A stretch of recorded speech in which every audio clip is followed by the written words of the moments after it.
পোশাক খাতের বিভিন্ন পণ্যে শুল্ক ও কর্পোরেট ট্যাক্স আরোপের কারণে এই শিল্প কোণঠাসা হয়ে পড়ছে বলে জানিয়েছেন ব্যবসায়ীরা। এতে প্রতিবেশী দেশের বাজার শক্তিশালী হচ্ছে। রবিবার ঢাকায় এক মতবিনিময় সভায় ব্যবসায়ীরা আরও জানান, দাম কম হয় ভারত থেকে সুতা আমদানি বেড়েছে 137%, যার প্রভাবে অন্তত 50টি সুতাকল বন্ধ হয়ে গেছে। তৈরি পোশাক খাতের প্রধান উপকরণ 1 কেজি সুতা উৎপাদনে বাংলাদেশে খরচ হচ্ছে $3, অথচ প্রতিবেশী ভারতে খরচ হয় $2.5, কারণ দেশটির সরকার নানামুখী সহায়তা দেয়। রবিবার রাজধানীর গুলশান ক্লাবে আয়োজিত মতবিনিময় সভায় এসব কথা বলেন তারা। বলেন, বাংলাদেশ সরকার বাজার সুরক্ষা দিতে না পারায় প্রতিবেশীরা ব্যাকওয়ার্ড লিঙ্কেজ দখল করে নিচ্ছে।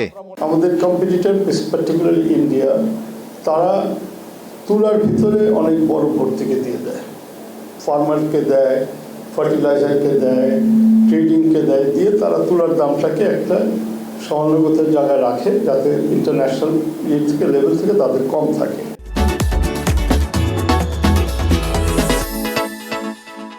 বক্তারা জানান, গ্যাসের দাম ও শ্রমিকের বাড়তি খরচ টেক্সটাইল শিল্পের সংকট তৈরি করছে। এর সাথে তুলার উপর শুল্ক ও কর্পোরেট ট্যাক্স আরোপ প্রতিবেশী দেশের বাজারকে শক্তিশালী করছে।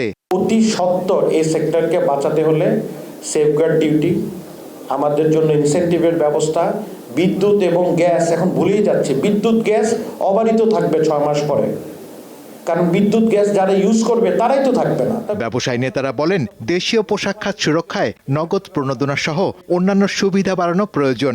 22 মাসে ইন্ডিয়া থেকে সুতা ইম্পোর্টের প্রবৃদ্ধি হার হয়েছে 137%। এটা অত্যন্ত দুঃখজনক। কেন? আমরা ক্রমশই কিন্তু আমাদের নির্ভরশীলতা বাড়িয়ে যাচ্ছি পার্শ্ববর্তী দেশের কাছে। এখন বলতে পারেন বাড়ালে কি হবে? বাড়ালে আমাদের ব্যাকওয়ার্ড লিঙ্কেজ ক্ষতিগ্রস্ত হবে। রপ্তানি উন্নয়ন তহবিল ইডিএফ এর আকার বাড়ানো, ব্যাংক ঋণের সুদের হার কমানো ও ঋণ পরিশোধে গ্রেস পিরিয়ডের দাবি জানান ব্যবসায়ীরা। ইন্ডিয়ার তো একটা বড় ইকোনমি। শাহরিয়ার ইমন, দীপ্ত সংবাদ, ঢাকা।